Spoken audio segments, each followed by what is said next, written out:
Imagine a world where no matter what happens, you feel a sense of calm and confidence, knowing you are always protected. Sounds too good to be true, right? Well, what if I told you there's a prayer so powerful that people have carried it into battle, recited it during pandemics, and whispered it in their darkest hours for over 3,000 years? A prayer that promises divine protection so complete that even presidents and world leaders have memorized its words. Today, we read diving deep into Psalm 91, and I guarantee you'll never see divine protection the same way again.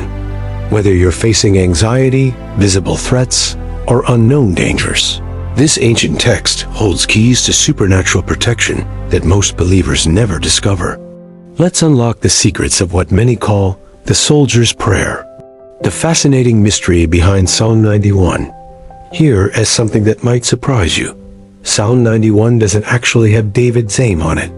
Most biblical scholars believe it was written during a time of great danger, possibly during the Babylonian exile, when God's people desperately needed assurance of his protection. But here is what gives me chills about this psalm. It has been found in the pockets of soldiers heading into battle, taped to hospital walls during crises, and memorized by missionaries in dangerous territories around the world. Why? Because it works. The Hebrew title literally means "he who dwells in the secret place," and that secret place is in a physical location.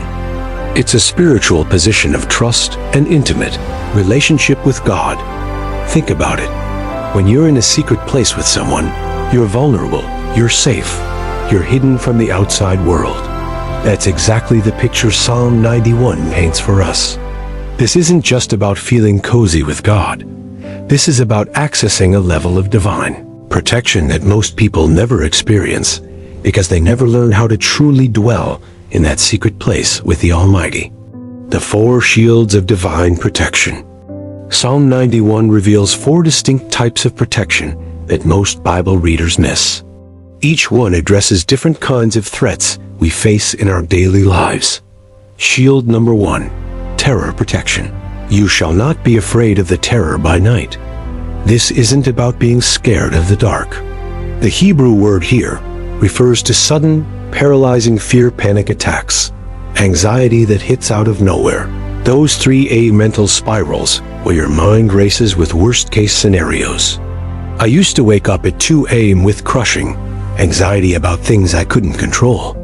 Then I learned to pray this verse specifically over my nights, and something supernatural shifted. The terror literally lost its power over my mind and sleep. Shield number 2, visible threat protection, nor of the arrow that flies by day. These are the dangers you can see coming. The medical diagnosis, the job loss, the relationship falling apart.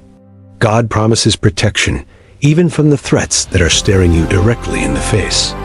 When you can see the arrow coming toward you, this promise becomes your shield. Shield number 3, hidden attack protection, nor of the pestilence that walks in darkness.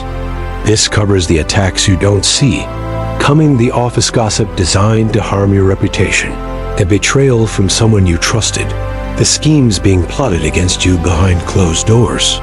God sees what you can't see, and he promises protection from hidden dangers. Shield number 4, mass destruction protection, nor of the destruction that lays waste at noonday. This is about being supernaturally protected, even when disaster strikes everyone around you. Think about the Israelites during the plagues in Egypt. They were protected while chaos surrounded their neighbors. This promise covers protection during widespread calamities, economic crashes, or any situation where many people are affected, but you remain safe. Here's what's remarkable. Verse 7 says, 1,000 may fall at your side, and 10,000 at your right hand, but it shall not come near you. That's not symbolic language. That's a literal promise of supernatural protection for those who meet the conditions. Here's where many believers get stuck. They want the promises without understanding the conditions. Psalm 91 isn't a magic formula. It's a covenant relationship with specific requirements. Look at the psalm structure. Verses 1 to 2 set the conditions. Verses 3 to 13 list the promises.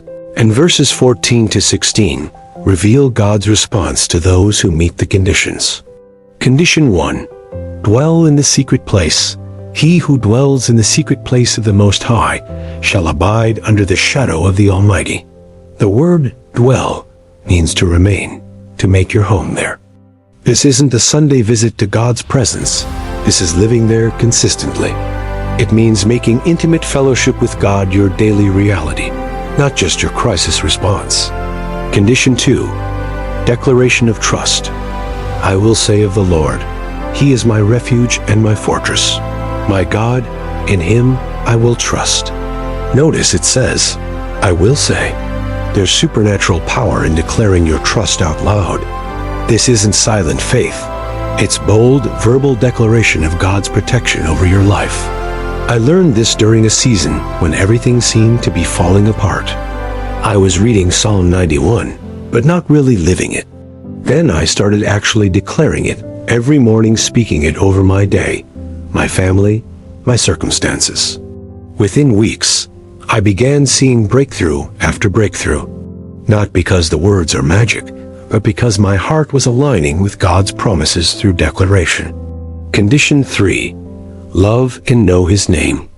Because He has set His love upon me, therefore I will deliver him. Because He has known my name, I will set him on high. This is about intimate relationship, not casual acquaintance with God. Knowing His name in Hebrew culture meant understanding His character, His nature, His ways. It's the difference between knowing about God and truly knowing God personally. Practical application for modern life. So how do we apply this ancient wisdom to our contemporary challenges?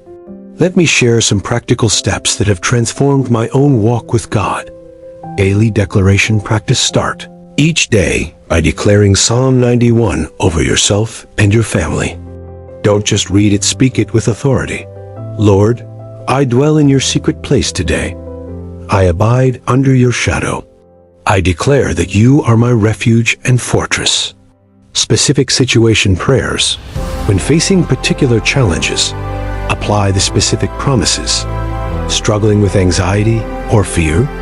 Claim verse 5's protection from terror, facing visible opposition or threats. Stand on verse 5's promise about arrows. Worried about unseen attacks or schemes? Trust verse 6's protection from hidden pestilence.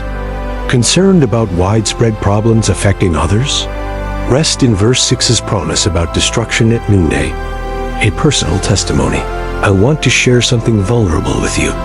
2 years ago, my family faced a situation that honestly terrified me. Without going into details, it involved potential physical danger to people I love most. I found myself praying Psalm 91 multiple times daily, not out of religious ritual, but out of desperate, heartfelt need. And I watched God move in ways that still give me chills when I think about it. Doors that could have led to harm mysteriously closed.